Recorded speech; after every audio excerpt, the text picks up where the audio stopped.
Hi everyone, welcome back to another tutorial here in the channel. My name is Will. I create custom business automation solutions for teams here at localsystems.com. And if you're a business owner, solo entrepreneur, or you lead a recruiting team, and lately you have been feeling like your hiring process has been slow, disorganized, or worse, you've been losing candidates to other faster moving competitors, then this video is for you. This tutorial is going to be quite a bit long, so go ahead and stretch your fingers, grab a cup of coffee, because I'm about to walk you through a step-by-step on how to create this applicant tracking system or ATS using Airtable. This ATS is designed to keep everything in one central location for your team, speed up your hiring workflow, and best of all, it can be customized to fit exactly what your business needs. We're going to be breaking down this ATS into three parts.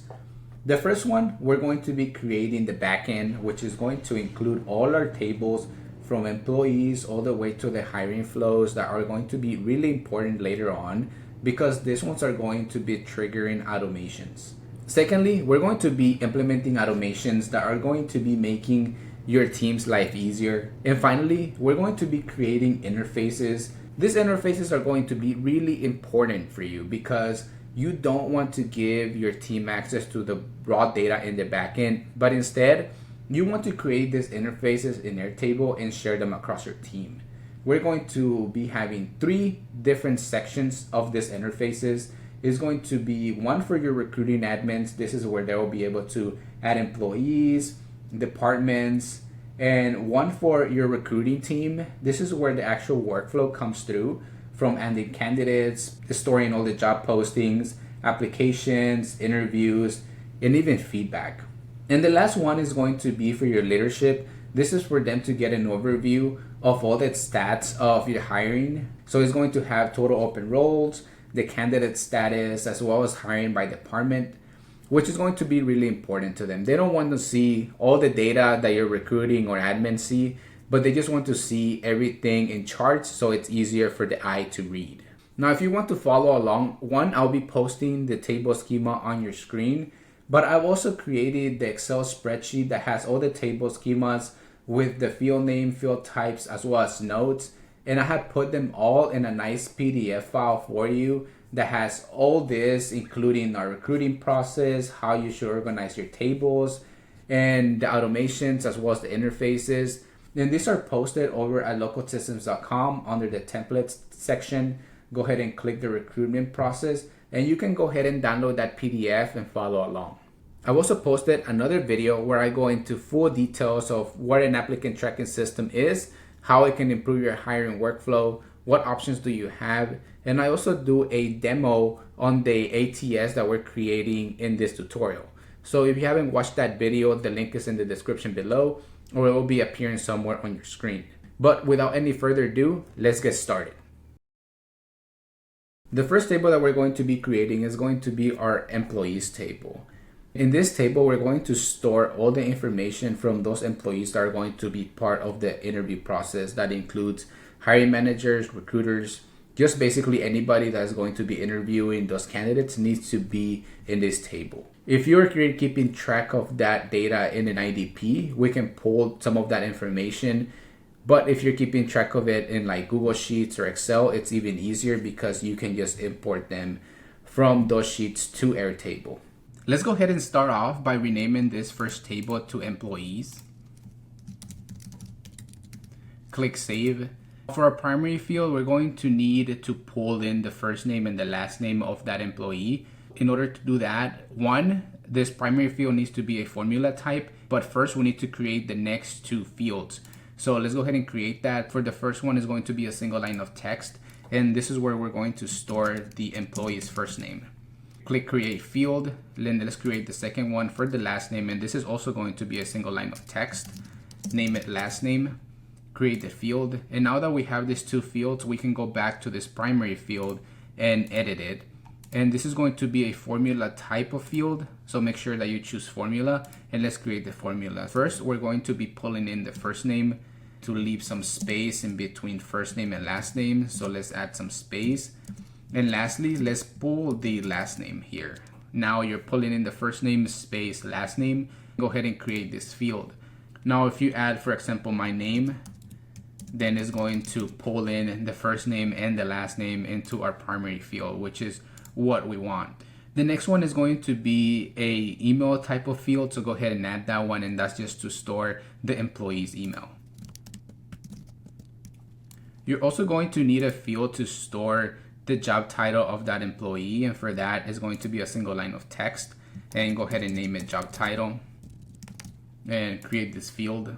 This next field is going to be a link to another record, and that's going to be to our departments table, because you're going to need to assign to what department this employee belongs to. But as you can see right now, we don't have the departments table, so we're going to create this field while at the same time creating the table. So go ahead and choose link to another record. And as you see, we don't have the departments table here yet. So let's go ahead and click create a new table, and let's name this field department. Now, you're also going to have to name the new table. So let's go ahead and give this one the name of departments.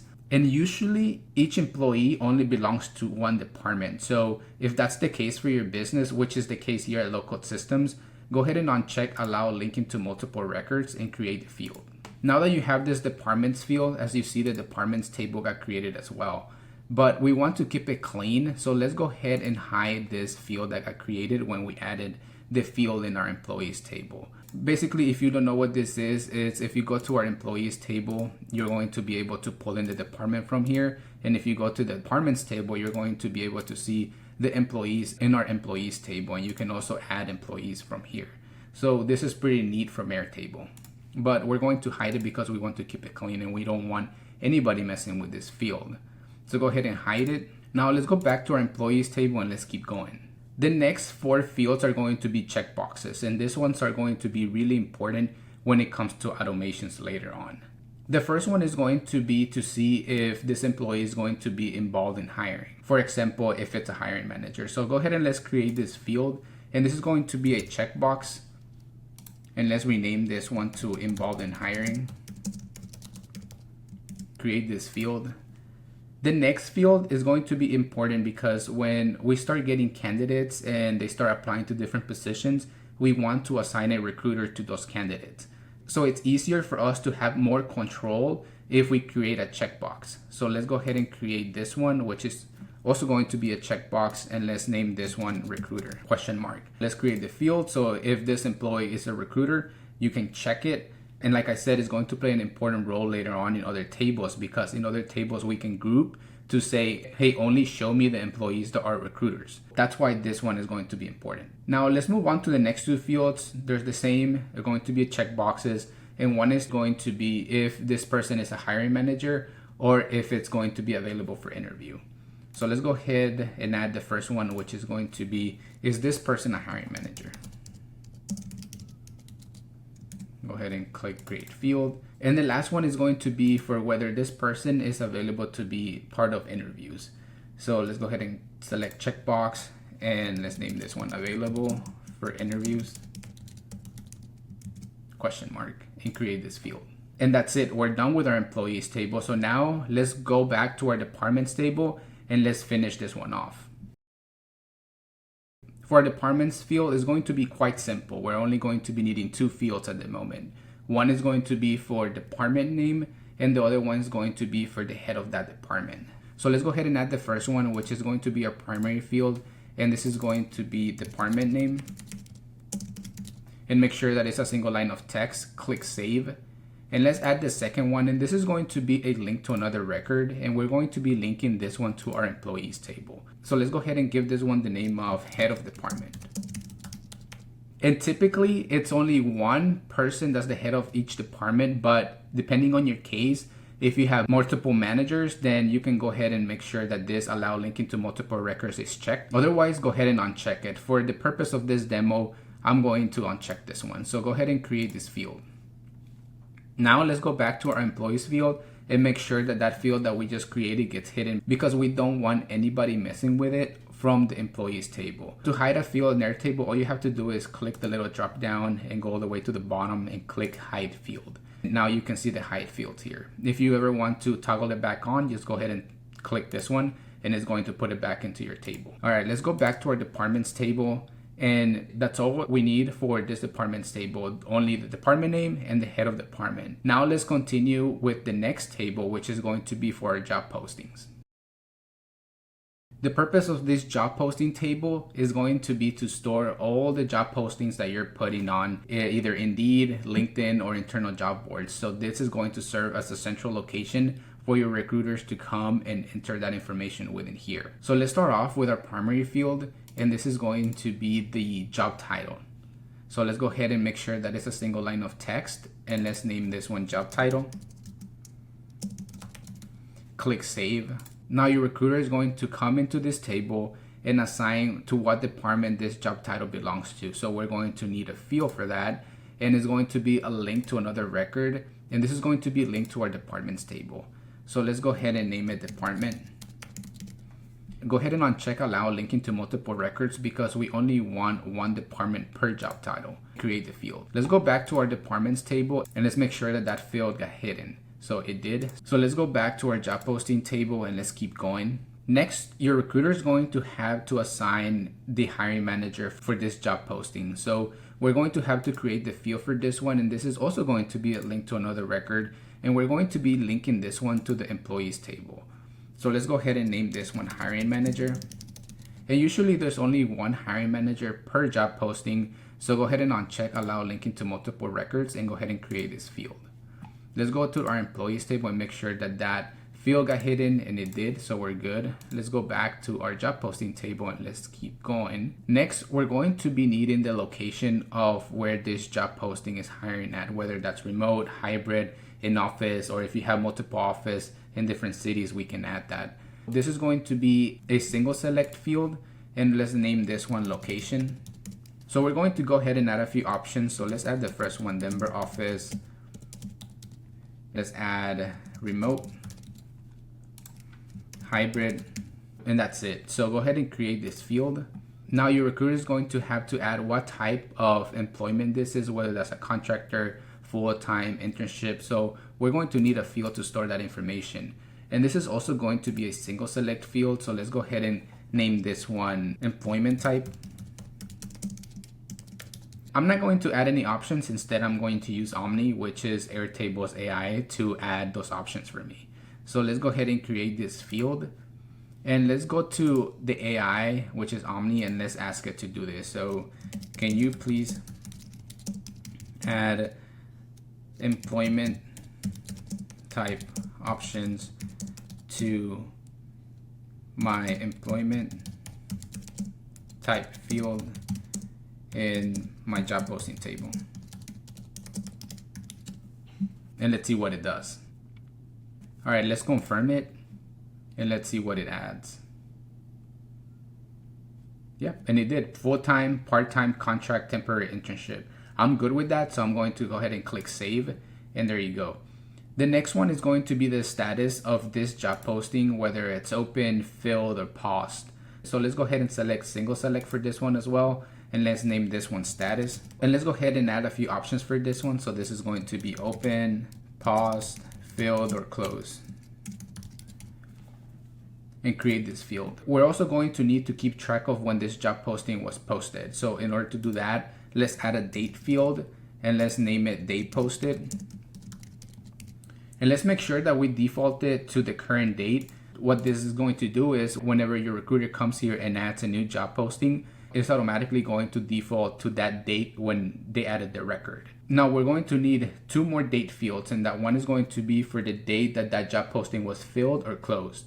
And we're also going to add some Airtable native automation for that, or for when the recruiter comes and checks either if filled or closed, it will automatically fill those fields for them.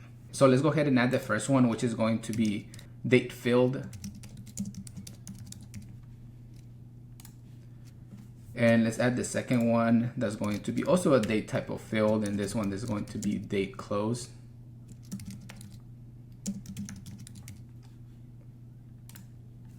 And there you have it. Now we're going to finish all the tables first, and then we're going to come back to add those automations. We're also going to need a place to add the description of that job posting that you're posting. So let's go ahead and make sure that we add that field. And for this one is going to be a long text. And make sure that you check enable rich text formatting. This way it will allow your recruiters to include anything from like bullet points, anything that's just formatting the job description better. So let's go ahead and name this field to job description.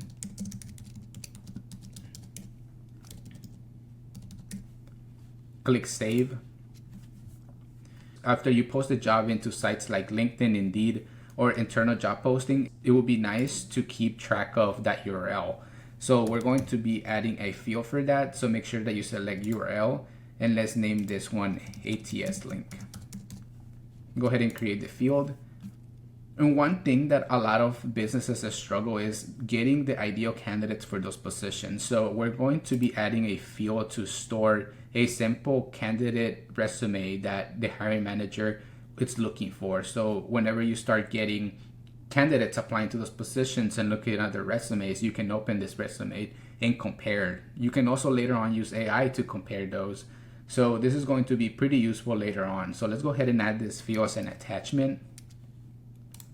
And let's name it ideal candidate resume and create that field. Now we're done with our job posting table and we can continue to our candidates table. The purpose of this candidates table is to store all the information from all those people applying to different job postings. So let's go ahead and get started. For our primary key, we're going to be using the first name and the last name of that candidate. So let's create the next two fields first. So this are going to be a single line of text, and let's name this one first name. And let's add one to store the last name of the candidate, and that's also going to be single line of text, and let's name this one last name. Now that we have our first name and last name field, let's go back to our primary field and edit this one. We're going to be choosing formula type, and let's name this one candidate name. Let's create the formula, which is going to be first name, space, and we're going to leave some space between first name and last name. And let's pull in the last name. Go ahead and click save. So now if we add someone here, first name, last name, is going to pull it into your candidate's name primary field. The next two fields are pretty basic. It's just going to be to store the email for the candidate and phone number. So go ahead and add those fields. Now it's important to keep track of where these candidates came from, whether that's LinkedIn, Indeed, or internal job sites, referrals. This way you can use it for metrics to show to leadership. So in order to store that, we're going to need another field, and this is going to be a single select, and we're going to name this one source. Create the field because we're going to be asking AI to add those options for us. So let's ask it, can you please add options to my source field in my candidates table, like Indeed, LinkedIn, internal job postings, internal job site, and more. Go ahead and confirm it, and let's see what it adds. There you go, and it added some options for you. So go ahead and click save. And remember when we were creating our employees table that we created that checkbox of whether this person is a recruiter or not. This is where we're going to be using that one. So let's go ahead and create another field, and this is going to be linked to another record. We're going to be linking this one to our employees table, and let's name this one assign recruiter. And the reason you want this field is to make sure that you don't lose track of this candidate, to make sure that we're scheduling interviews, if we're moving them through different stages, and if hired, we're able to send an offer and you just don't lose track of it. So it's nice to assign a recruiter to each candidate. Now you can assign multiple recruiters, or you can only assign one. So for the purpose of this demo, we're only going to be assigning one. So go ahead and uncheck allow linking to multiple records. But what we're going to do is we're going to filter this record by a condition. So go ahead and check this one, and we're going to say where the recruiter is checked, then it's just going to show employees that are recruiters. So if we go back to our employees table and I check in recruiter for Will, and let's say I add another employee, so let's add Eddie,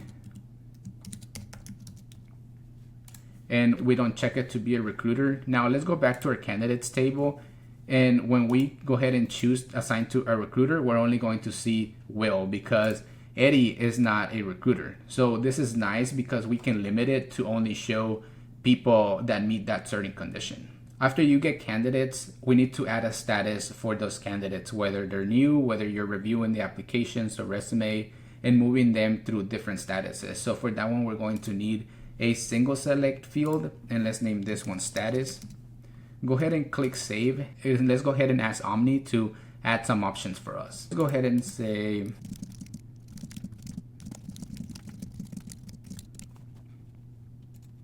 all right, so it added a few options for us and they're pretty nice. So let's go ahead and click save. Let's continue with the next field, which is just going to be a long text format. And this is going to be for your recruiter to go ahead and add any notes for that candidate if they need to. Let's go ahead and make sure that we enable rich text formatting. The next field is going to be a checkbox, and this is just to grab this candidate information when the status changes to hired and push that onto a next table to streamline the process. So let's go ahead and add this field, and it's going to be a checkbox, and let's name this one hired. Go ahead and create the field. Whenever you have a candidate and let's say this person has been hired, later on we're going to make an automation. If you check this hired option, it's going to send this information over to another table, which later on we can push it to an HRIS platform. And we're done with our candidates table, so let's continue on to our applications table. The purpose of our applications table is to give your recruiter a central location to store all those applications that they're receiving from candidates applying to different job postings. So for our primary field, we're going to be using a formula, but we can't create the formula yet because we don't have the rest of the fields. So let's go ahead and create that, and then we'll come back to finish our primary field. The first field that we're going to be adding is going to be a link to another record, and we're going to be linking this one to the candidates table because we want them to be able to choose to what candidate the application belongs to. So let's go ahead and name this one candidate. And each application can only belong to one candidate, so we're going to allow linking to multiple records and create the field. Let's go back to our candidates table and make sure that this field gets hidden because we want to keep everything clean. So let's go ahead and click hide field, and let's go back to our applications table. Now we need to pull in to what job posting this application belongs to. So let's go ahead and add this field, and this is going to be linked to another record, and we're going to be linking this one to our job posting table. So let's give this one the name of job posting. And each application can only belong to one job posting at a time. So on check allow linking to multiple records and create the field. Next, you're going to have to give a place for your recruiter to store the resume. So for this one is going to be an attachment. And let's go ahead and name this one resume space CV. Create the field. Finally, we need to be able to keep track of the application status. So for this one, we're going to be adding a few options. So it's going to be a single select, and let's name this one application status. And let's go ahead and ask our friend Omni to add those options for us. So go ahead and create the field, and let's ask Omni.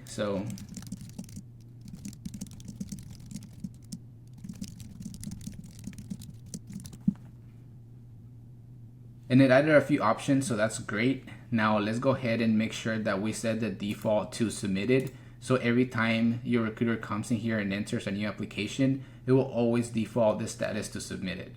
Go ahead and click save. Now that we're done with the rest of the fields, let's go back to our primary field and edit this one. So go ahead and click edit and make sure that you choose formula. We're going to be pasting this formula in there. And what this is doing is pulling in the candidate and including a dash and then put in the job posting. So it's easier for the eye to read. So let's go ahead and click save and say confirm changes. So for example, if I add a candidate and I add a job posting that we don't have one yet, but if I add that one, it's gonna say unnamed because we have empty fields in our job posting table. But this is how it's going to look.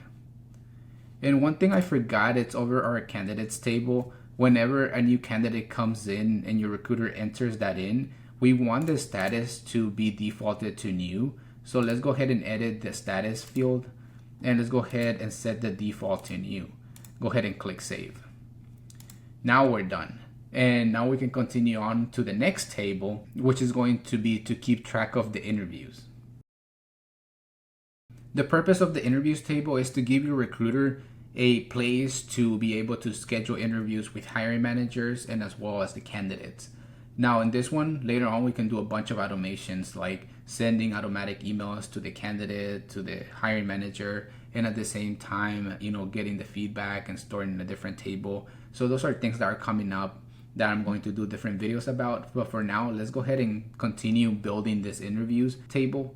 For our primary key, we're going to be using a formula and the same thing as our applications table. Let's go ahead and create the rest of the fields first, and then we're going to come back to the primary key field and finish that one off. The first thing that we're going to need to do in this table is we're going to need to pull in the candidate that's going to be part of that interview. So this is going to be a link to another record, and we're going to be linking this one to our candidates table. So let's go ahead and give this one the name of candidate. And we only want one candidate per interview unless you do big group interviews, then you can leave this allow linking to multiple records checked. But for the purpose of this demo, I'm going to uncheck it and create the field. Now your recruiter is going to need to be able to select what type of interview this is. And for that, we're going to be adding a field that's going to be a single select, and let's name this one interview type. And let's ask AI to add those options.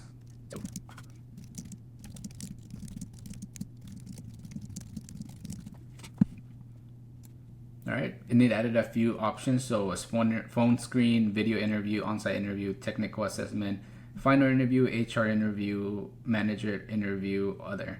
So let's go ahead and click save. Next, we're going to need to add two fields. One is going to be for the start of the interview and one for the end of the interview for the scheduling part. So let's go ahead and add those fields, and these are going to be a date field. And let's name this one start, date and time. And for this one, make sure that you check include the time and include the time zone in case you have candidates interviewing in different countries. So go ahead and create this field. And let's go ahead and add the second one, which is also going to be a date field. And this is going to be able to store when the interview is going to end. So let's name this one end, date and time. And the same thing as the other one, include the time and display the time zone and create the field. Now we're going to need to give your recruiter an option to add who's going to be part of those interviews. So for that is going to be a link to another record option. And let's go ahead and we're going to be linking this one to the employees table. And let's name this one interviewers. And since you can have multiple people within that same interview, we're going to leave allow linking to multiple records checked and go ahead and create that field. So now if you come here, you'll be able to choose who's going to be part of that interview process. After your recruiter has scheduled the interview, you're going to need a place to store the link of where that interview is taking place, whether it's through Teams, Zoom, or in Office. For that, we're going to be needing a URL type field, and let's name it location link. Create the field. The next two fields are going to be for feedback. So whenever the interview is done, your recruiter is going to need a place to be able to send a form to the people who interview this candidate and ask for feedback and also keep track of that feedback. So the first field that we're going to be adding is going to be a checkbox. And let's go ahead and name this field request feedback. Create the field. And the next one is going to be feedback submitted. Is going to be also a checkbox. And click create field. And this one is just going to be to keep track of whether that feedback has been received or not. Later on, we are going to implement automations for this field. So as soon as the interview is over, we can set an automation to automatically send a feedback request form once the interview is done to everyone who was part of that interview. Now let's go back and finish off our primary key field. So let's go ahead and edit this field and choose formula. And let's name this primary field interview primary field, and I'm just using PF. And we're going to be using this formula. So what it's doing is pulling the candidate, adding a dash, the interview type, dash, the date and time format, which is going to be in the format of start date and time as month, date, and hour.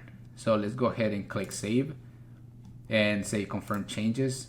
So now we get an error because we don't have anybody in the fields that we're pulling in. So if I add myself and I add the interview type, phone screen, and I add the start date, which is, let's say, tomorrow, then it's going to work and it's going to put it as our primary field.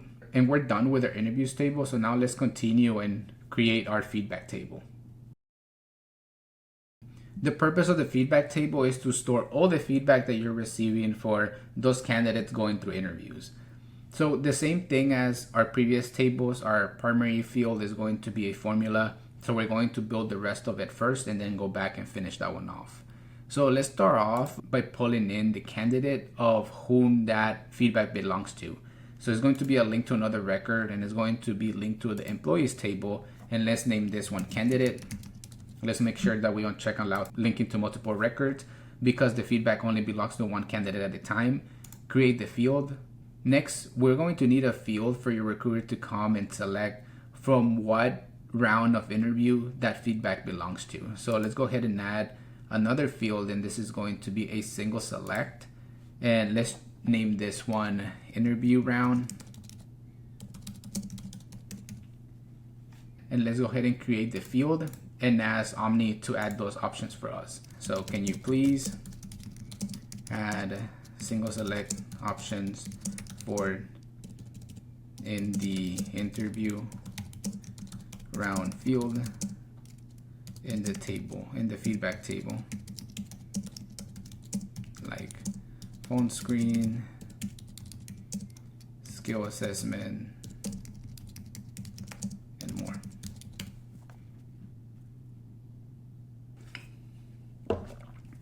And there you go, it added the same options that it did in the previous table, so go ahead and click save.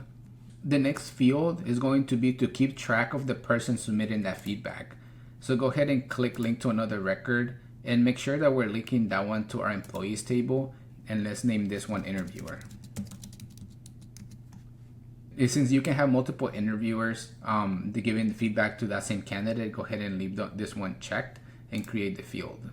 Now we can choose here from our employees table and get in whoever gave that feedback. Next, we're going to need a date on when you received that feedback. So let's go ahead and add a date field for this one. And let's just name it date. Create the field. Now we're going to need a field that we can send in a form to provide to the interviewer to be able to give a rating for those candidates. So let's go ahead and choose rating. And we're going to put it from 1 to 5. You can increase it if you want. I'm just going to leave it at 1 to 5. And we're going to call this field rating. Go ahead and create the field. The next two fields are going to be to give the interviewer an option to submit strengths or concerns that they have. So let's go ahead and add those fields. And those are going to be long text format. And let's make sure that we enable rich text formatting. And let's name this one strengths. And let's select the same field type for the other one, enable rich text formatting, and name this one concerns. And the last one is going to be for final recommendation, and this is going to be a single select option, and let's name it final recommendation.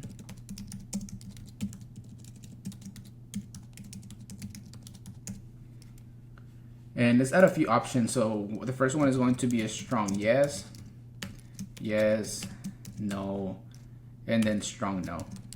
You can always edit this however you want and add more options if you want to. And let's go ahead and create the field. Now that we're done creating our fields, I want to go back to this interviewers field that we created and let's edit it because we only want one interviewer per feedback. So let's go ahead and uncheck allow linking to multiple records and let's change the name and just remove the S and make sure that it says interviewer. Go ahead and click save. Confirm changes, and now we can go back to the primary key field and edit this, and let's go ahead and name this field feedback primary field PF Let's go make sure that we add a formula type field, and let's paste this formula. What we're doing here is we're pulling the candidate field, space dash space, the interview round, and then the interviewer who's submitting that feedback. So let's go ahead and click save, confirm changes, and we're done. We're done with our feedback table. Now we can continue on to creating our offers table. The purpose of our offers table is to keep track of all the offers that have been sent to different candidates that have been hired. So let's go ahead and start with this one. And the same thing as our other tables, the primary field is going to be a formula. So let's finish off the rest of the fields. The first thing that we need to pull into this table is going to be the candidate whose offer belongs to. For that, this field type is going to be a link to another record. And let's go ahead and choose the candidates table, and let's name this field candidate. Now let's go ahead and uncheck allow linking to multiple records, because one offer can only go to one candidate at a time. So go ahead and check that, create the field. Next, we're going to need a field to keep track of the status of that offer, and that's going to be a single select. So let's go ahead and name this one status. And we're going to be adding 3 statuses, one for sent, drafted, or signed. And let's go ahead and create the field. The next 2 fields is going to be date fields, and those are going to be to keep track of when that offer was sent and when it was signed.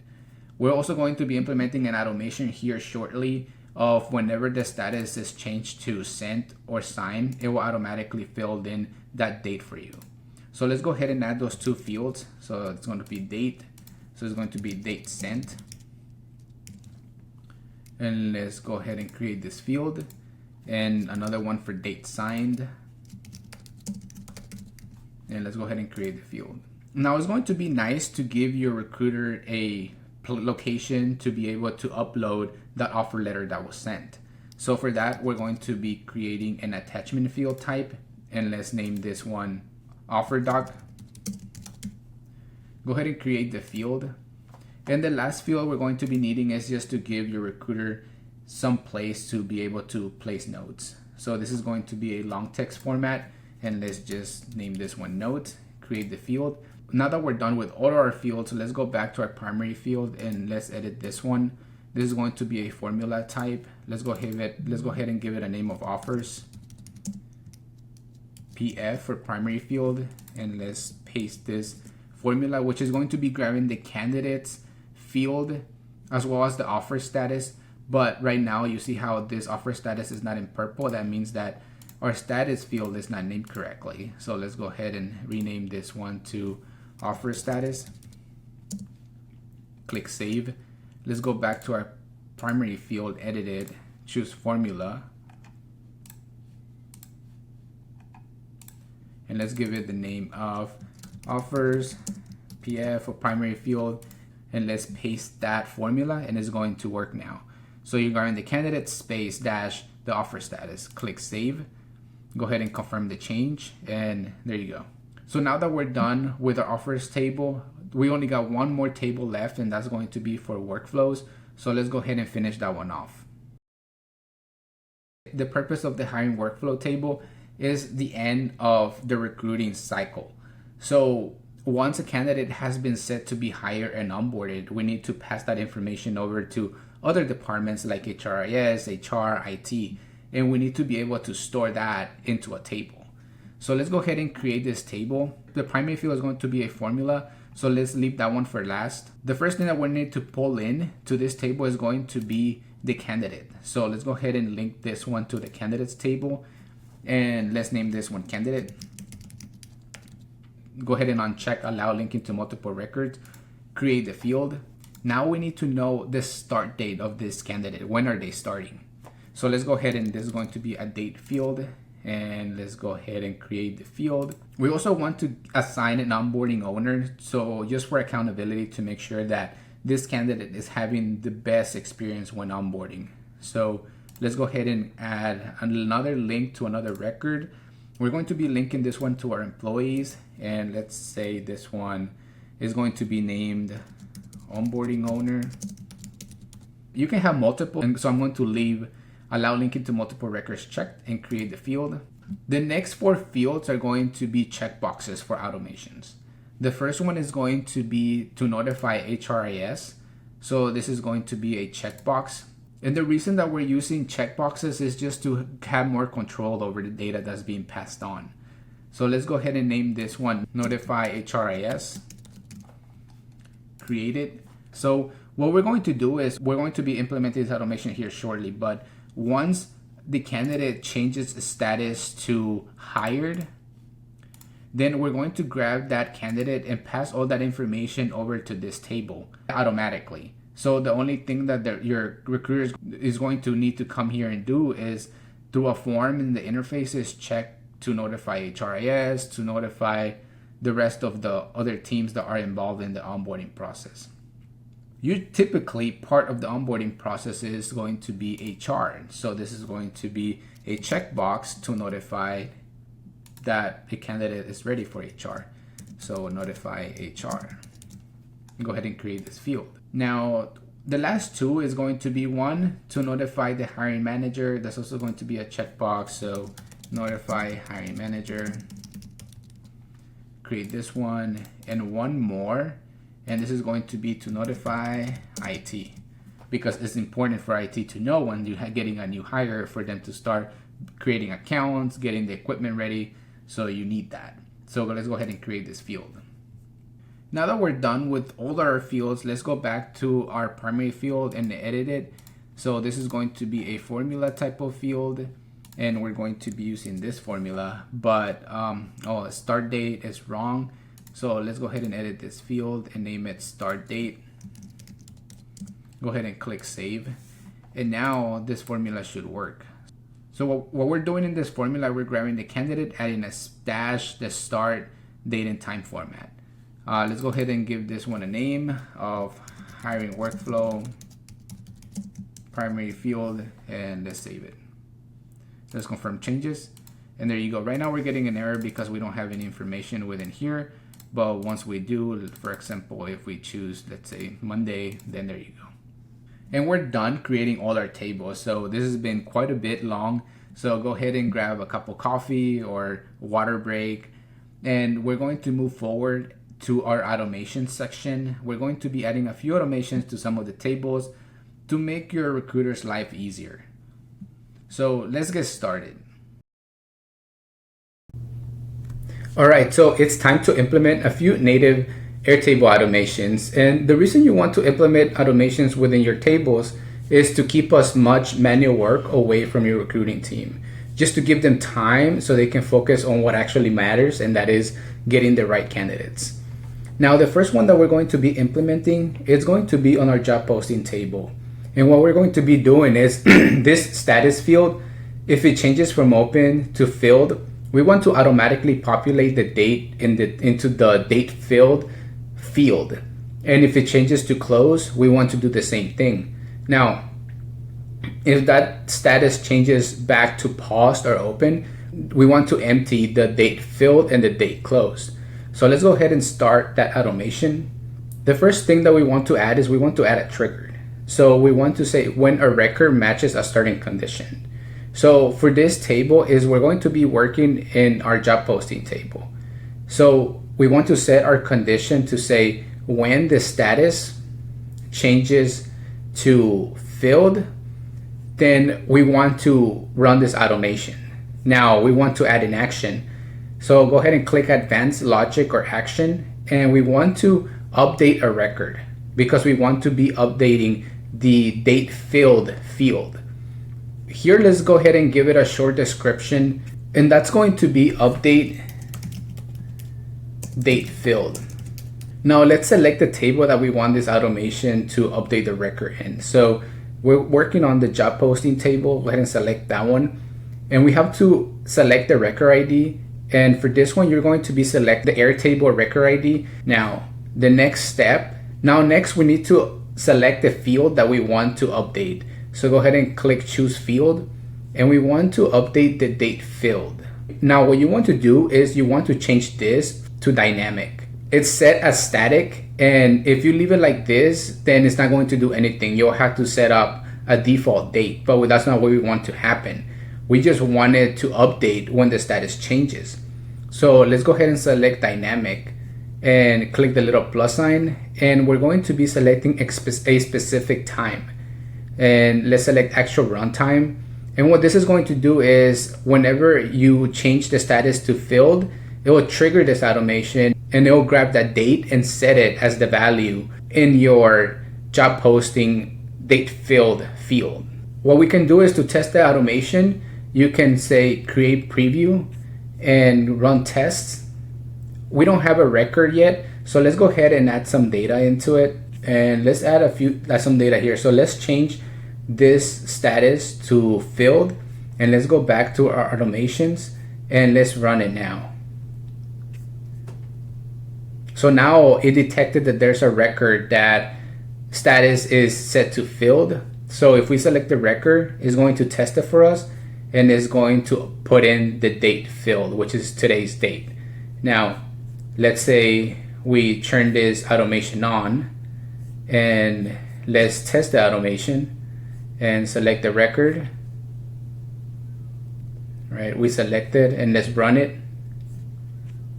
Go back to your data, and as you see, it put in the date filled within here.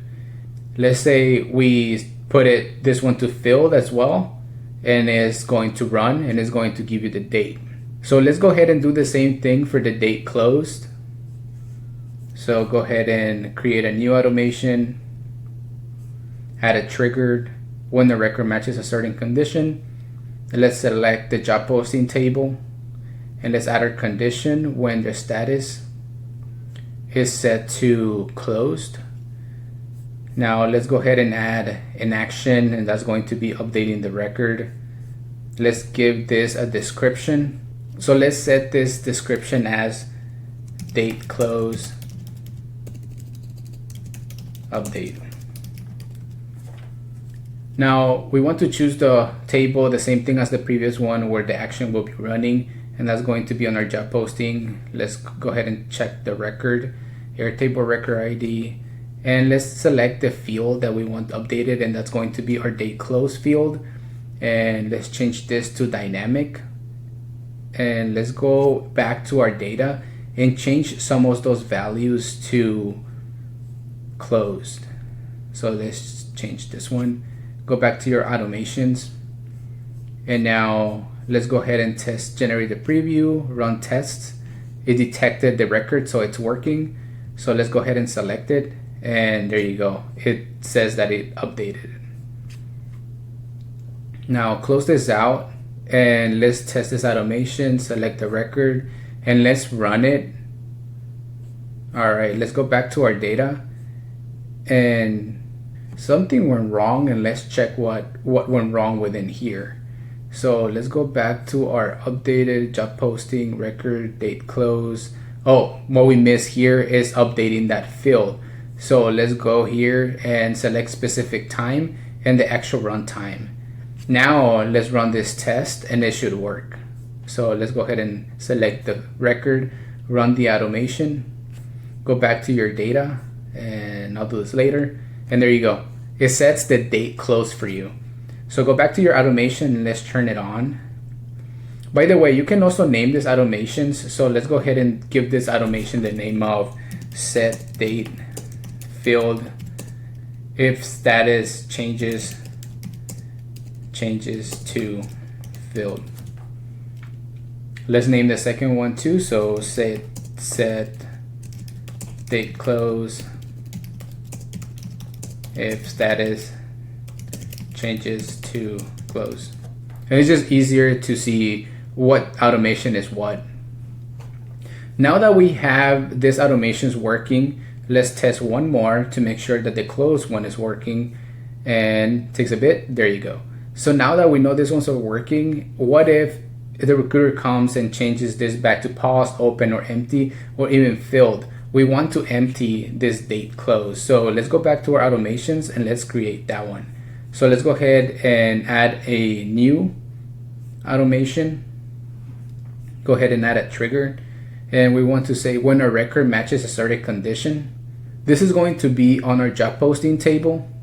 All right, so let's go ahead and add the condition. So what we want to do is we want to say when the status is set to open or status is set to, let's see, status is set to paused, or status is set to filled, or I'm sorry, to close, or if the status is empty, then we want to clear that date. So let's go ahead and add a logic, and we're going to be adding to update a record. And let's go ahead and enter a description for this one. So I want to say clear date filled.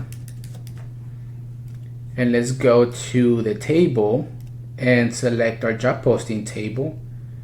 Select the record ID from the triggered. Choose the field that we want update, and that's going to be the date filled. And now you want to leave it as this, as date filled static.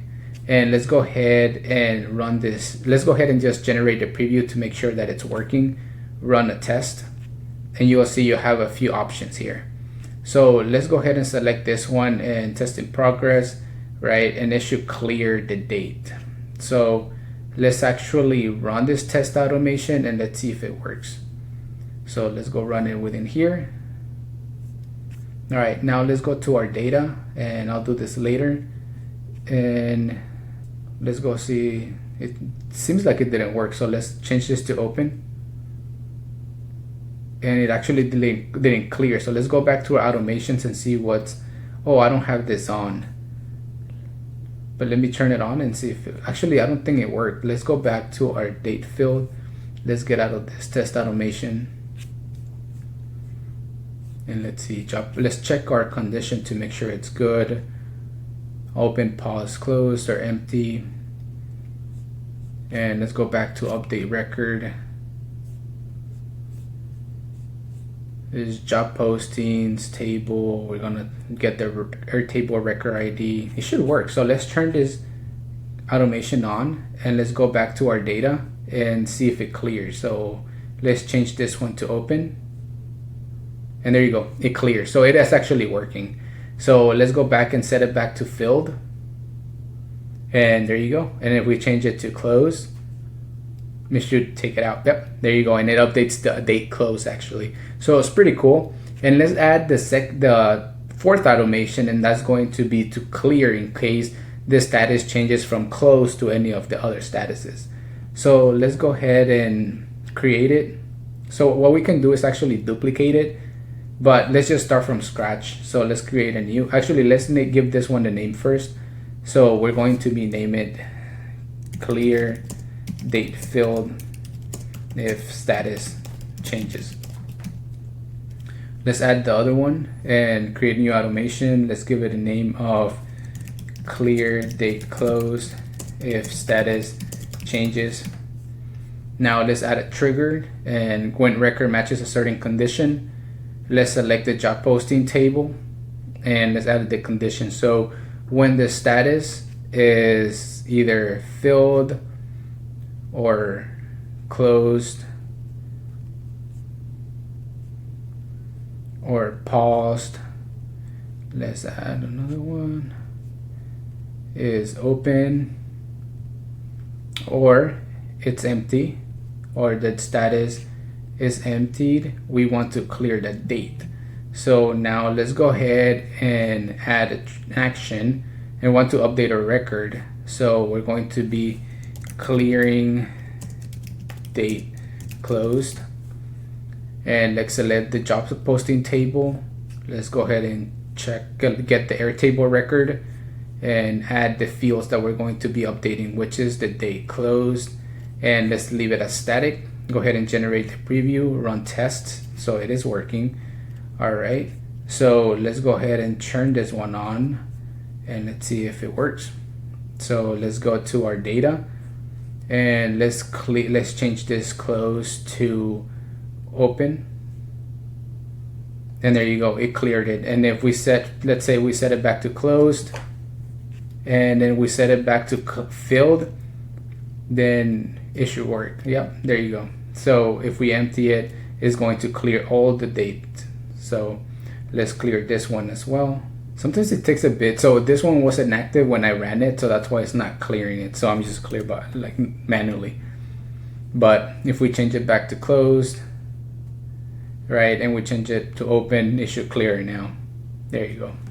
So automation is working. Now let's move on to the next table where we're going to be implementing automations, and that's going to be on our offers table. And what we're going to be setting up here is going to be if this status changes from drafted or empty to sent or signed, then we're going to automatically update this to date fields. So let's go ahead and do that. So let's go back to our automations and let's go ahead, and it's going to be similar to what we did earlier. So create new automation. Let's go ahead and add a trigger. We're going to be creating one when a record matches a condition. This is going to be in our offers table. So let's go ahead and add a condition. So we're going to say when the offer status is sent, we want to update a record, right? And that's going to be, let's give it a description. So update date sent, and let's select the table that's going to be our offers table. Let's grab the record ID from the triggered, and let's choose the field to update. That's going to be date sent, and let's go ahead and change this from static to dynamic and add a specific time and the actual time when the automation runs. Let's go ahead and check a preview to see if it works. Let's go back to our data because I don't think we have anything in there yet. So if we add some information here, so let's pick up a candidate. Let's say Will. Let's say the offer status changes to sent. Actually, let's keep it to sent, and let's go back to our automations, and now let's test it to see if it works. So we run this automation, and there you go, it should have worked. So let's go back to our data, and it set the date sent when the status changed. Now let's set up the same thing for the date signed. So let's go back to automations and turn this one on, and let's go ahead and rename it. So this is going to be update date sent when status changes to sent. And let's add a new one and create new automation. Let's add a trigger when a record matches a certain condition. Select the offers table and let's add the condition. So this is going to be when this offer status is signed, then we want to update a record, and that's going to be, let's see, update date signed, and let's select the offers table, and let's go ahead and get the record ID from the triggered, and let's choose the field to update, and that's going to be the date signed. And let's go ahead and add a dynamic, right? So let's go ahead and generate the preview, run test to, okay, we don't have any records matching that condition. So let's go to our data and let's add someone else here. So let's go ahead and add Alex Johnson, and let's change the status to signed. Let's go back to automations and let's generate it now. Let's test it to see if it works. There you go, it detected a record, and run the automation. Now it should have updated. It actually didn't work. Let me check why it didn't work. So signed, let's go back to our automations and let's make sure that we set up the actual configuration. Oh, see, I missed this. So on date sign, we didn't add the specific time of the run, so that's why it didn't work. Now, if we test this automation, it should work. Let's run it. Let's go back to our data, and this should do it. So there you go. So now we don't want to change for this fields to empty like we did previously, because we want to actually keep track of this. So we're going to leave them like this. So we're not going to implement anything to clear them just for tracking purposes. Let's go back to our automations and let's turn this one on. All right, And now the last automation that we're going to be creating is going to be on our hiring workflow table. And what this is going to do is, if we go back to our candidates table, we have this checkbox to set to hired. So we want to, when this box is checked, we want to send this information over to the hiring workflow table. So let's go ahead and set that automation. Let's go and add new automation. The first thing we have to do here is going to be to add a trigger. So we're going to say when a record matches a certain condition. And what we're going to do is we're going to select the candidates table, because we want to see when that is checked, then send that information. So let's add a condition of when the, let's see, where is it? The hire is checked. We want to send that information, but there's one more thing we have to do here, because let's say we send that information, then we uncheck it and we check it again, it's gonna duplicate that information into our workflow table. So we want to prevent that from happening. So let's go back to our data and go back to our candidates table, and we're going to add one more field, and that's going to also be a checkbox. And this is going to be named IT workflow triggered. And let's leave it empty. So what this is going to do is, if we go back to our automation, when the automation runs, it's going to automatically check that box. So if the person, oh, one thing, let's go back to our data and let's hide this field, because we don't want anybody messing with it. And let's go back to automation. So what it's going to do is, when this automation runs, it's going to check that box. That way there's not going to be duplicates, even if the recruiter comes back and unchecks the hired and rechecks it. And in order for them to clear it, they'll have to go into the data and actually uncheck this this IT workflow trigger. Okay, so let's go back to our automations and let's finish it. So we're going to be create a record, and let's enter a description here. So for this one, we're going to be entering create record in hiring workflow.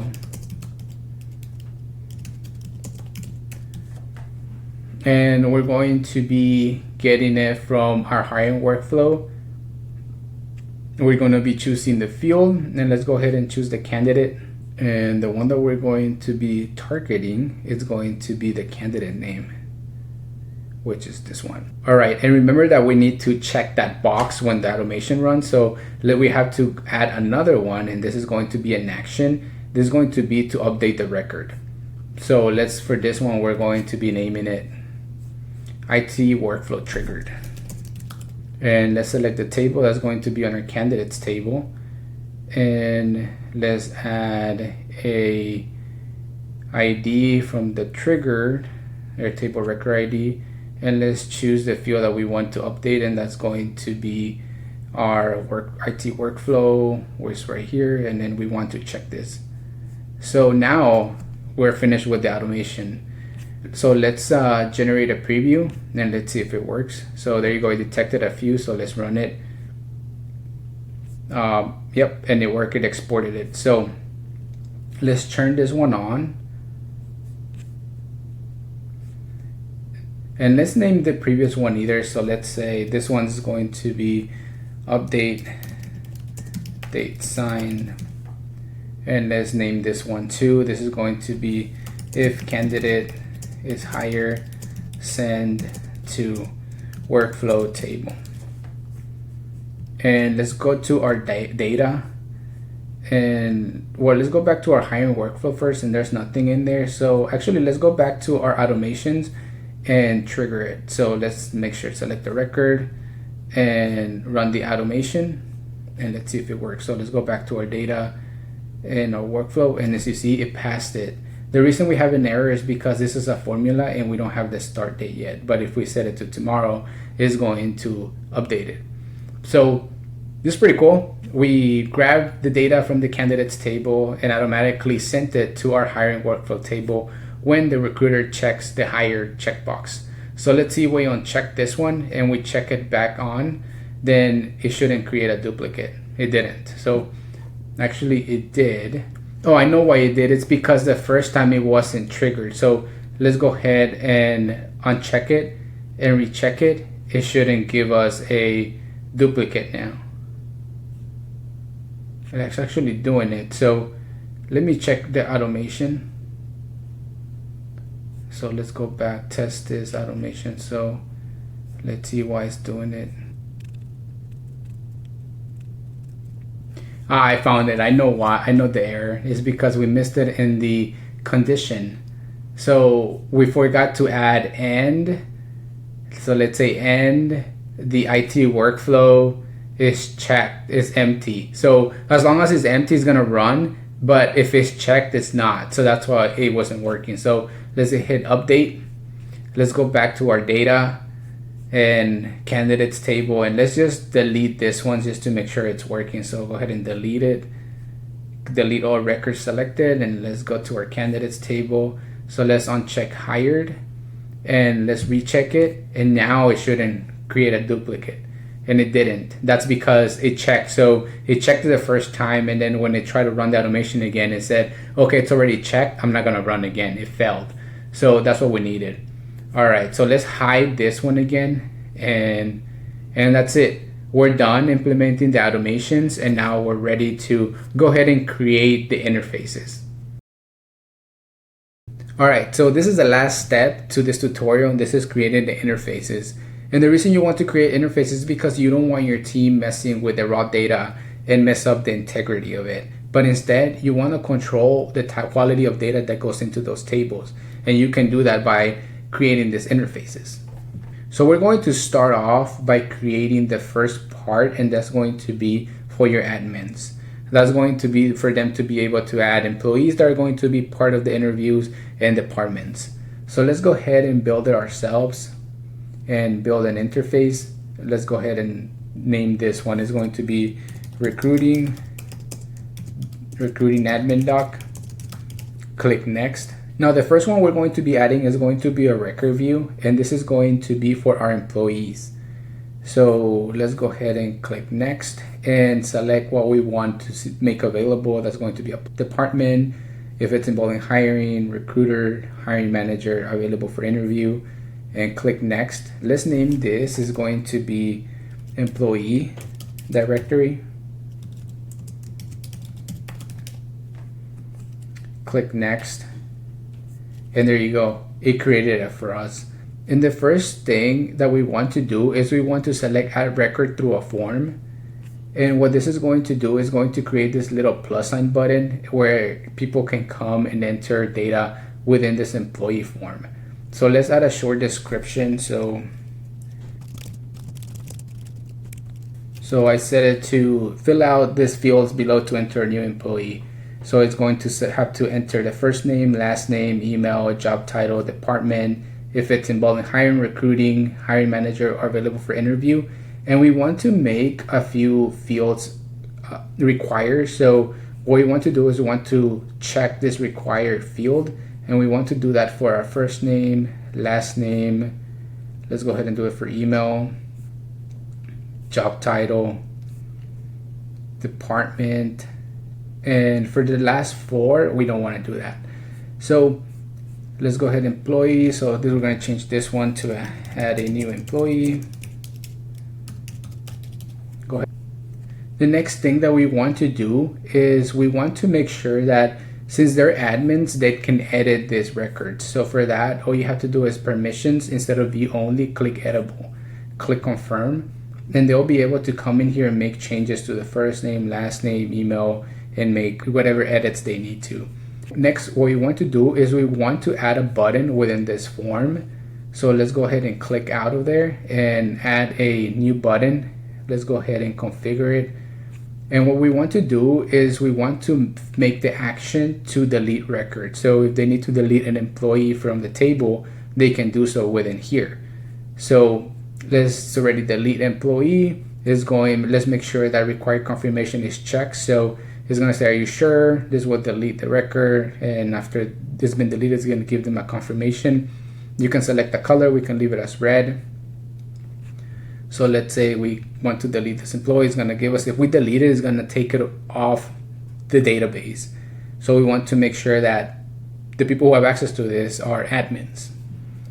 And that would be it for this employee directory. Pretty simple. So let's go ahead and add the second one. And actually, I forgot to add the first thing, which is actually a view. Let's go ahead and hit finish. And what this is, it just gives them an overview of the whole interface. So let's go ahead and just leave it as overview. And this is going to be for admins to add employees to be part of the hiring or recruiting process and add in new departments.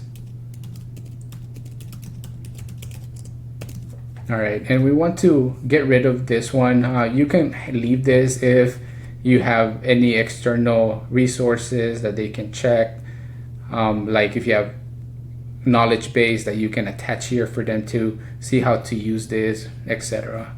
So let's go ahead and hide this sidebar.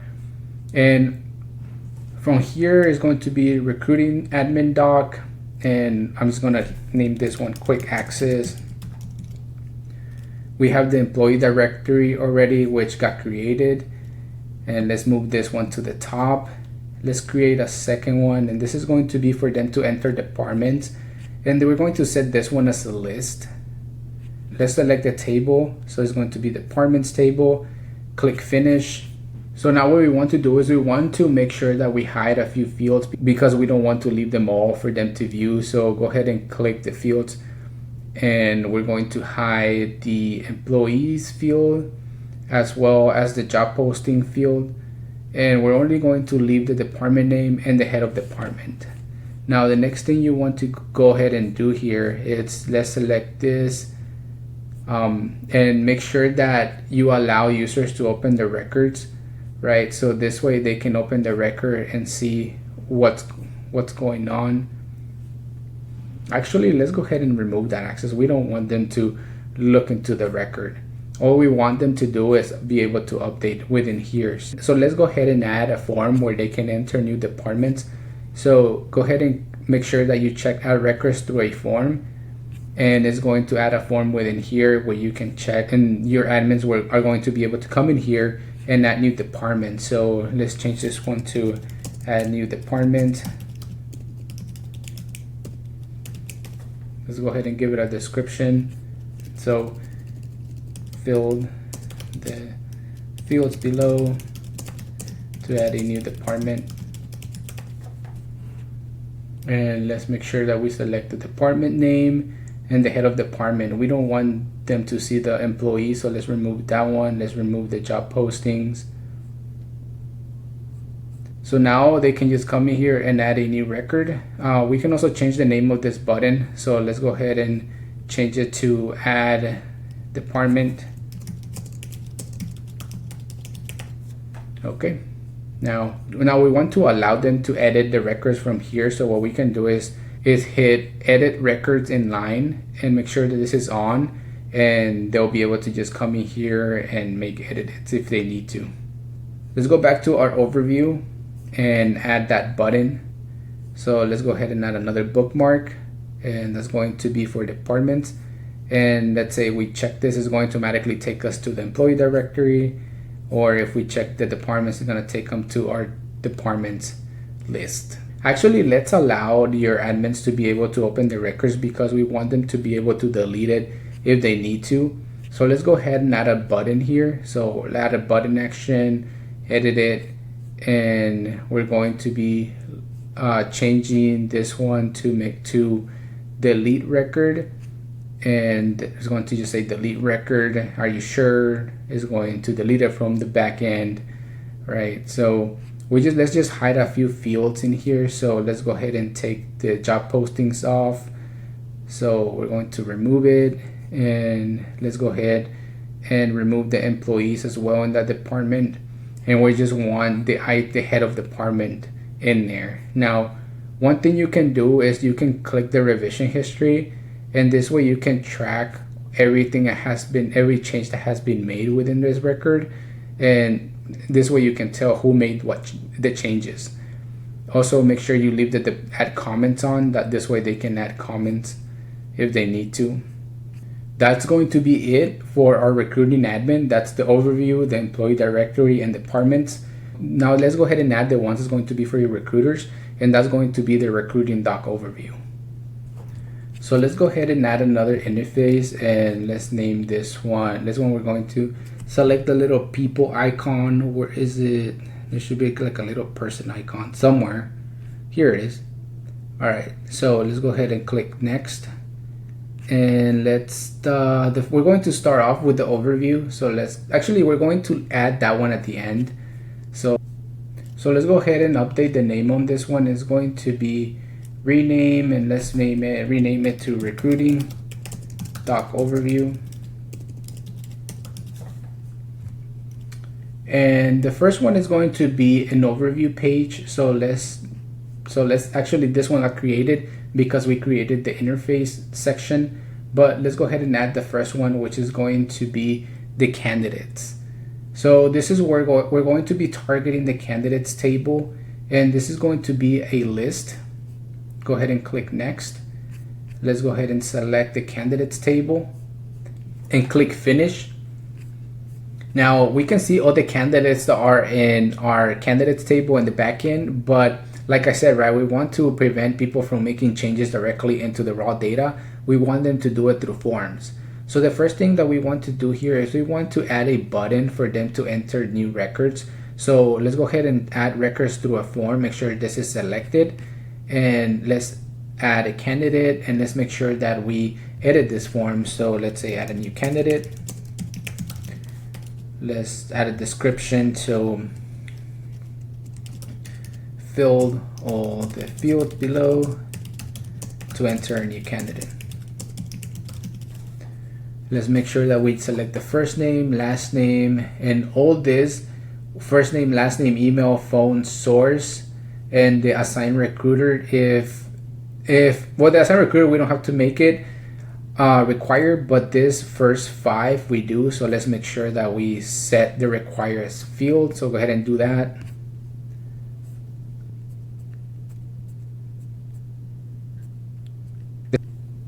The status is already set to new, so you don't have to change that. Make sure you give them the nodes, and let's see if it's higher. They can come here and update this record.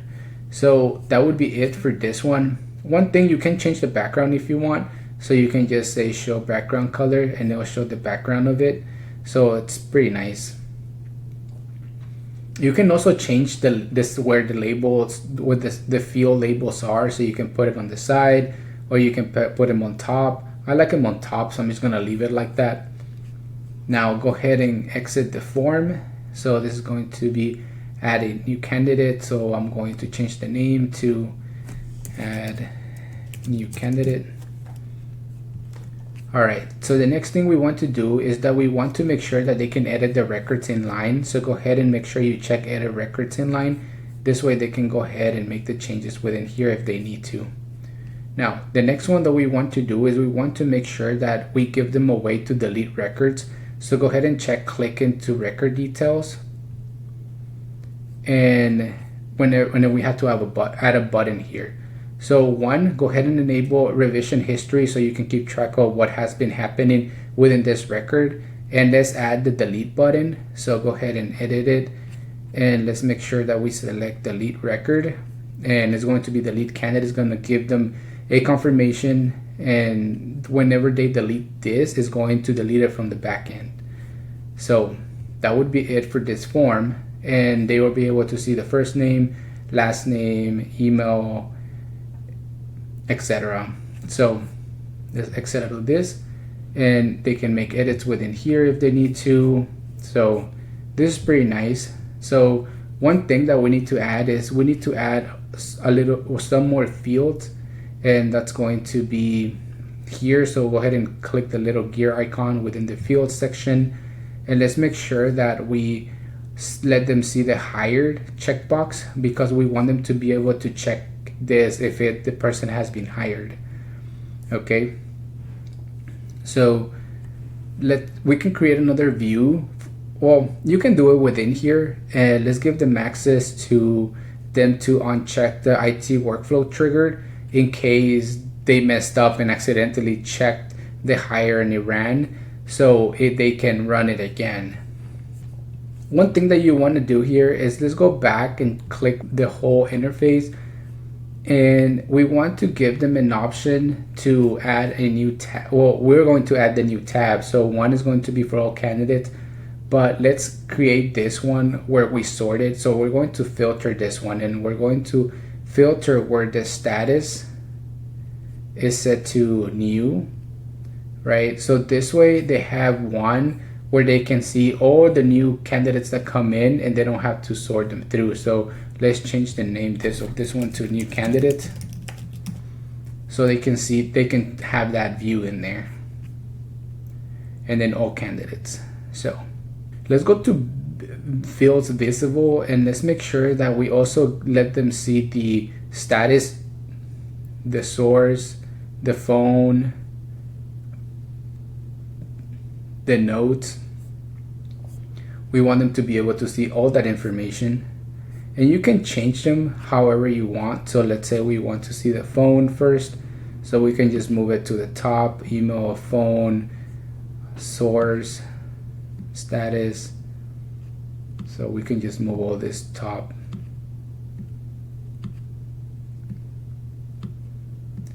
And there you go. So we can move, you can move it according to however you want. Let's add the second one, and that's going to be for your job posting table. So this is also going to be a list. So click next, and let's say this one is going to be all job postings, right? So click finish, and the first thing we want to do here is we want to be able to allow them to add a record to the form. So go ahead and check that. Let's go ahead and give this one a name. So add new job posting. We can edit the form. So let's go ahead and rename this one to add new job posting. Add a description.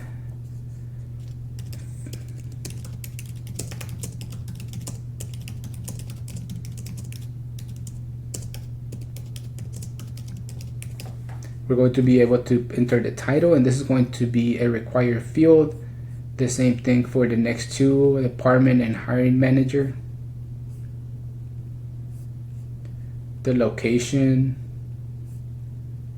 employment type, status. They posted is automatically populated, so we're just going to leave it like that. They filled, not going to make that required, and they closed. And let's make sure that we show the background. All right, so let's go ahead and get out of here, and let's go back to the actual records and make sure that we allow them to edit this records in line, so they can edit that from here. And let's go ahead and click into record details, and let's add the button just like we did on the other one, so they're able to delete this records if they need to. So this is going to be go to website. Let's edit this button. Let's go ahead and choose delete record, and it's going to delete the job record, job posting. So let's rename this one to delete job posting.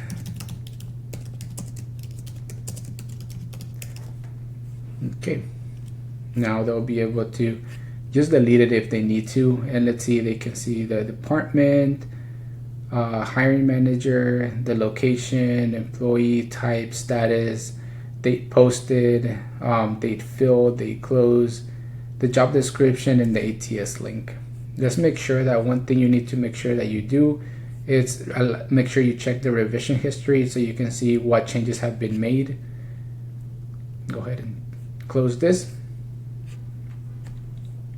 Now let's add a few views.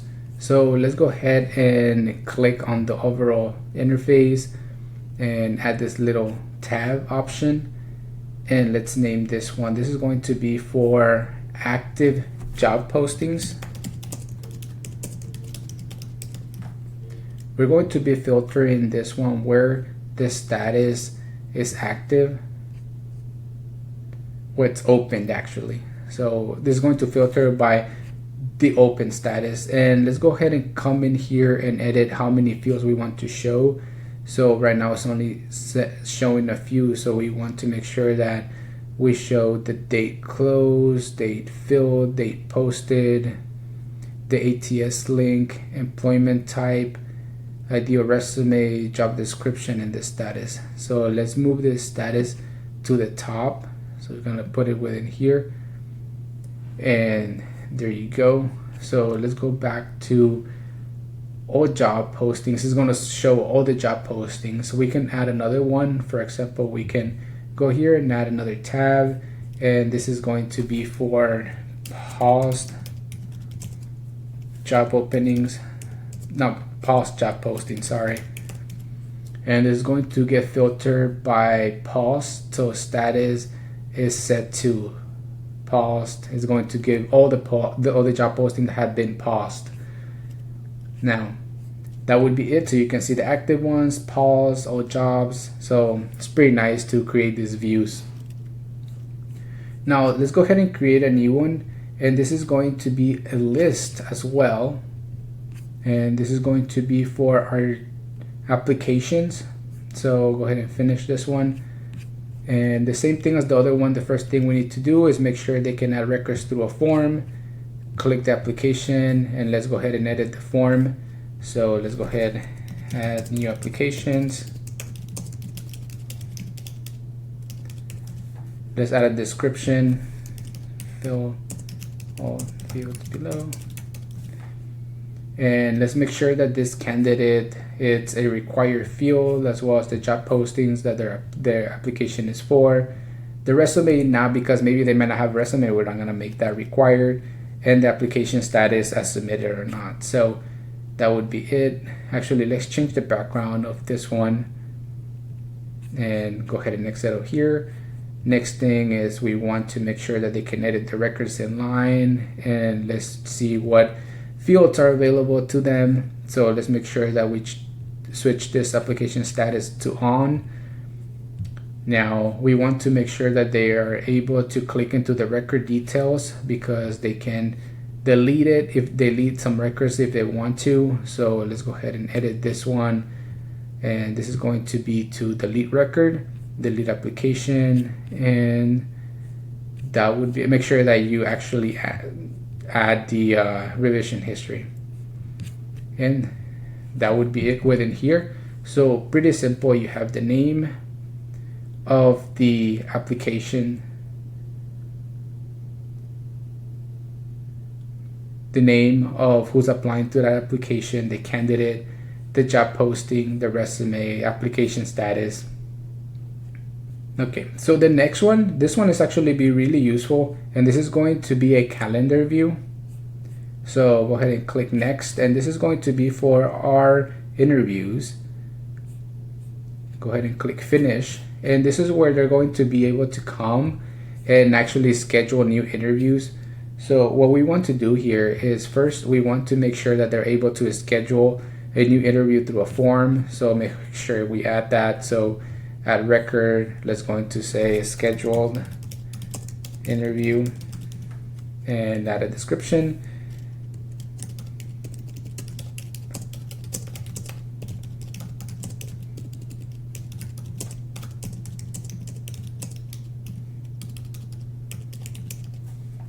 Okay, unless we want to make sure some of them are required. So for example, the candidate, we want to make sure that we have a candidate, the interview type, the start date, the end date, and the interviewers.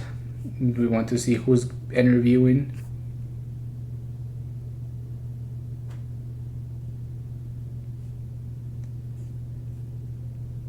The location link, because we want to know where this is happening. And this one requests feedback, and feedback to me that we're not going to make that required. So go ahead and exit the form. Okay, so what we want to do is we want to make sure that they can go into the details and edit the interview if they need to.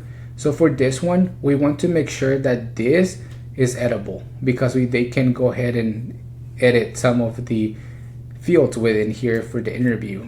Let's go ahead and add a button, right? So that's going to be to delete the record. So go ahead and delete. So it's going to be delete the record, right? Now let's make sure that we turn on the revision history. and exit it. So if they expand this, they can go ahead and delete that record, which is going to be the interview. And later on, we're going to be creating automations from here to when you schedule actually, let's change the name of this button. So it's scheduled new interview. Whenever we schedule a new interview within here, is going to send automatically invites to the candidate and the employee who is going to be interviewing. It's going to be really nice coming down the pipe. Now, the last one we want to add here is going to be for the feedback table. So that's going to be for them to be able to request feedback. Now, let's go ahead and add it. So click the plus sign, and this is going to be a list. It's going to be the feedback table. Finish. And let's go ahead, and we don't have any data within there, so that's why we can't see anything in here. But if we go back to our feedback table and let's say we add a candidate, actually let's finish it off and we'll enter it from the actual form. So the first thing we want to do is let's make sure that we allow them to add a record to a form. Let's go ahead and edit the form to request. So let's just name this one feedback form, and let's add a description, fill out details below. Now there's some things that we're going to make required, like the candidate field, the interview round, the interviewer that was interviewing. There's another opportunity for automation here. So as soon as something is done and you select the candidate, we can automatically pull the interviewer. So that'll be nice to have later on. We're going to make sure that the date is required, the rating, strengths, they don't have to put it in there, concerns, and final recommendation. Let's make sure that we make that required. We can also grab these forms and actually create the forms within here, and I can show you in a later video how to do that, and send these forms out to people who interview so they can submit this feedback, and you can automatically grab it and put it into this table. So that's it. And let's come in here and let's make sure that we enable the right fields to be available. So let's say concerns, date, final recommendation, rating, strength. So we want all those available. And let's go ahead and allow them to edit the records in line so they can edit it from here if they need to. Now let's go ahead and allow them to click into the records in case they need to delete it. So if they click into a record, let's go ahead and make sure that we have set up a button that they can delete. So go ahead and edit this, add the button, and there you go, they can delete that feedback. So make sure that the fields that you want for them to view are available. So candidate, interview round, concerns, date, final recommendation, rating, and strengths. And let's make sure that you actually enable the revision history.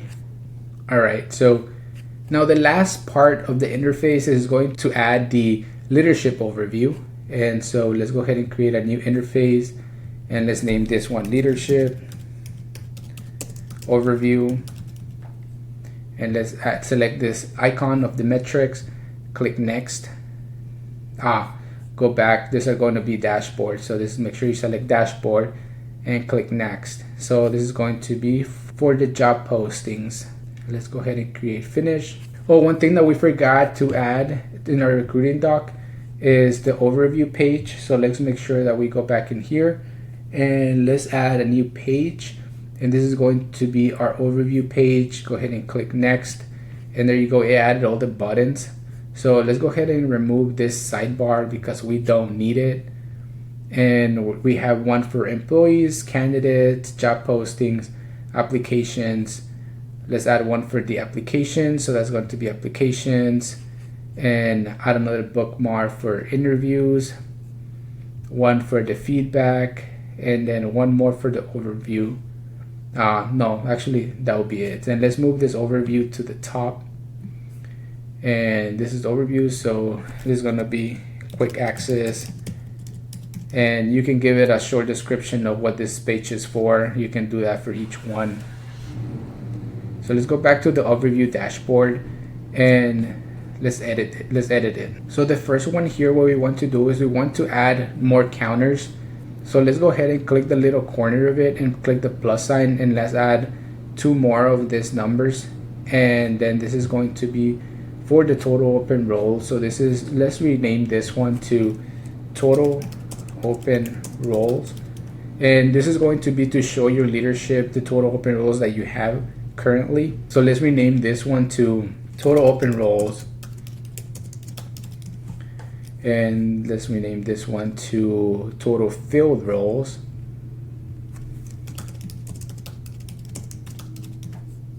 And then the last one to total closed roles. Okay, and let's change what we're presenting in this bar chart.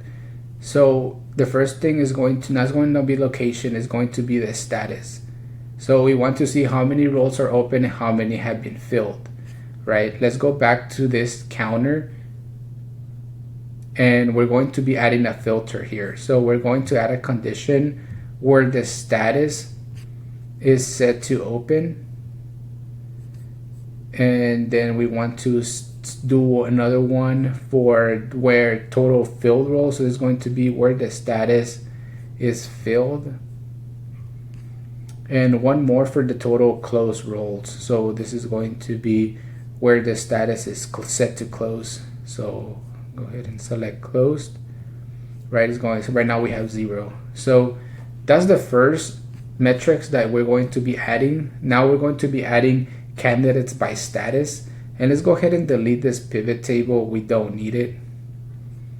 And let's go ahead and add a new one. So you can add a new group if you want. So we're going to be doing that. And this is going to be for candidates. So select the candidates table. And what we want here is we want to be adding another chart. And this is going to be a bar chart too. And we want to add on top a counter, a number. And we're going to be adding another one.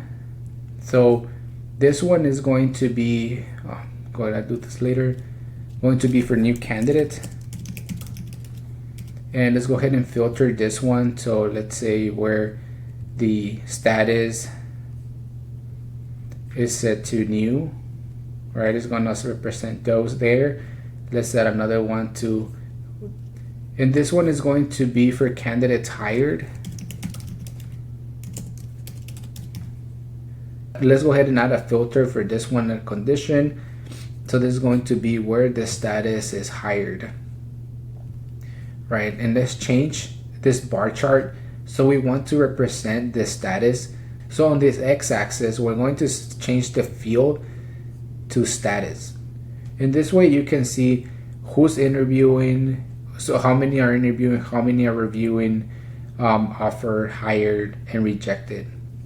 We can also add those as counters as well. So let's say we want to add another number of the ones that have been hired.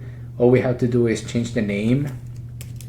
Let's just change this one to total hired. And let's filter by condition. Let's change the status to hired. And there you go. It's going to let them know how many have been hired. And the last one is going to be a pie chart, and that's going to be to represent how much it's each department hiring. So let's go ahead and select the job posting again. And we're going to be adding a chart, and that's going to be a pie chart. And what we want to do is here is select the pie chart, and let's say that this is going to be a type pie. Change the category from location to department. So this is going to tell them the hiring percentage by department. So one thing we didn't do here is change the name. So let's go ahead and change this one to candidate status. And let's go to the bottom in a job posting. Let's change that name to hiring by department.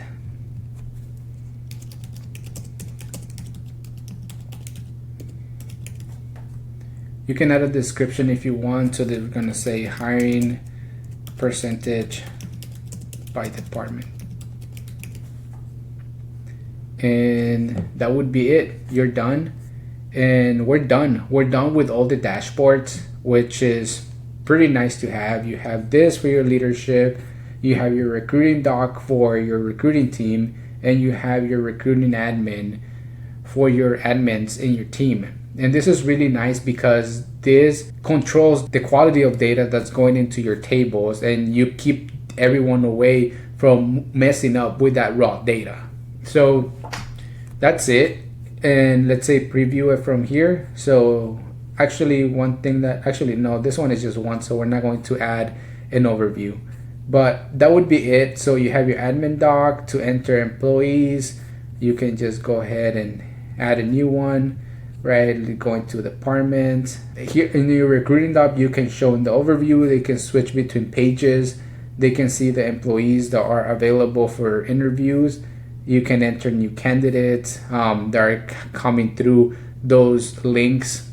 You can add new job postings, applications, interviews, and collect feedback.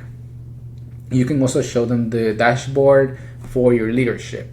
So we're done creating this applicant tracking system. It's been quite a bit long, but this is going to help your team stay organized, so everything stays in one central location instead of you having documents like resumes in your Outlook and Slack.